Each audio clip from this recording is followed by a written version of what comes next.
Dragon ফল, যা চীনে পিতায়া নামে পরিচিত, এটি এক ধরনের ক্যাকটাস প্রজাতির ফল। সবচেয়ে গুরুত্বপূর্ণভাবে এর মহাজাতি হায়ালোসেরিয়ার। এই ফল মূলত ড্রাগন ফল হিসেবে পরিচিত। গণচীনের লোকেরা এটিকে আগুন ড্রাগন ফল বলে। ভিয়েতনামে মিষ্টি ড্রাগন, ইন্দোনেশিয়া ও মালয়েশিয়াতে ড্রাগন ফল ও থাইল্যান্ডের ড্রাগন স্ফটিক নামে পরিচিত।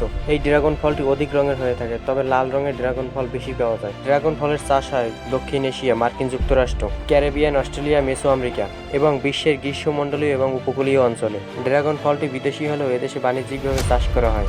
দর্শক, আমরা বাংলাদেশের মধ্যে ঝিনাইদহে চলে এসেছি সেই ড্রাগন ফলের একটি বাগানে। আসলে ড্রাগন ফলের নামটি যেমন শুনতে তেমনি গাছগুলো দেখতে এবং ফলগুলো দেখতে সত্যি অসাধারণ। আমরা যেখানে এসেছি সেখানে একজনই 15 বিঘা জমিতে এই ড্রাগন ফলের চাষ করে। আসলে ড্রাগন ফল চাষ করে মানুষ যেভাবে লাভবান হচ্ছে বা উপকৃত হচ্ছে, তেমনি রয়েছে এই ফলগুলোর নানান ধরনের গুণাগুণ ও উপকারিতা। এই ড্রাগন ফলগুলো যেহেতু আমাদের দেশেই চাষ হচ্ছে, সেজন্যই আমাদের দেশের বাজারে এই ফলগুলো প্রচুর পরিমাণে পাওয়া যাচ্ছে। দর্শক, আসুন আমরা ড্রাগন ফলের উপকারিতা সম্পর্কে জেনে নিই। ড্রাগন ফলে প্রচুর পরিমাণ ভিটামিন সি আছে। ক্যালোরি কম থাকায় এই ফল খেলে ওজন বাড়ার কোনো আশঙ্কা নেই। এতে প্রচুর magnesium, omega fatty acid, beta carotene ও লাইকোপেনের মতো অ্যান্টিঅক্সিডেন্ট আছে। আরও আছে ফাইবার ও আয়রন, যা আমাদের শরীরের জন্য অধিক উপকারী।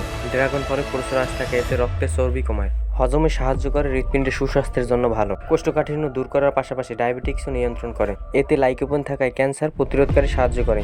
ক্যারোটিন সমৃদ্ধ হয়, দৃষ্টিশক্তি ভালো থাকে। ড্রাগনের মধ্যে থাকা প্রোটিন শরীরে বিপাকীয় কাজে সাহায্য করে। প্রচুর পরিমাণ ক্যালসিয়াম থাকায় হাড় মজবুত ও দাঁত শক্ত করে। ড্রাগন ফলে ভিটামিন সি থাকায় রোগ প্রতিরোধ করতে সাহায্য করে এবং ত্বক ভালো করে এবং চুলের স্বাস্থ্য ভালো রাখতেও এটি সহায়তা করে। এছাড়াও বেশি পরিমাণ আয়রন থাকায় রক্তে হিমোগ্লোবিনের পরিমাণ বাড়ায়, যা কিশোরী, অন্তঃসত্ত্বা ও প্রসূতিদের জন্য প্রয়োজন। ড্রাগন ফলের উপকারিতা সম্পর্কে জানা গেলেও এর কোনো অপকারিতা সম্পর্কে জানা যায়নি। ঝিনাইদহের এই অঞ্চলে অনেকেই ড্রাগন ফল চাষ করে লাভবান হচ্ছে। শত শত বিঘা জমি জুড়ে ড্রাগন ফলের চাষ করা হয়। বাংলাদেশের মে থেকে আগস্ট মাসে ফলের মোট 7 ভাগ উৎপাদিত হয় এবং সেপ্টেম্বর থেকে এপ্রিল মাসে বাকি 40 ভাগ উৎপাদিত হয়। দর্শক, তথ্যটি ভালো লাগলে আপনারা ভিডিওটিতে অবশ্যই লাইক এবং কমেন্ট করে যাবেন। যদিও আমার গলার ভয়েস এবং কথা বলার ধরন ভালো নাও লাগতে পারে, সেহেতু আমার ভুলগুলো ক্ষমা সুন্দর দৃষ্টিতে দেখবেন। সবার জন্য সুস্বাস্থ্য কামনা করে এখানেই শেষ করছি। ভালো থাকবেন।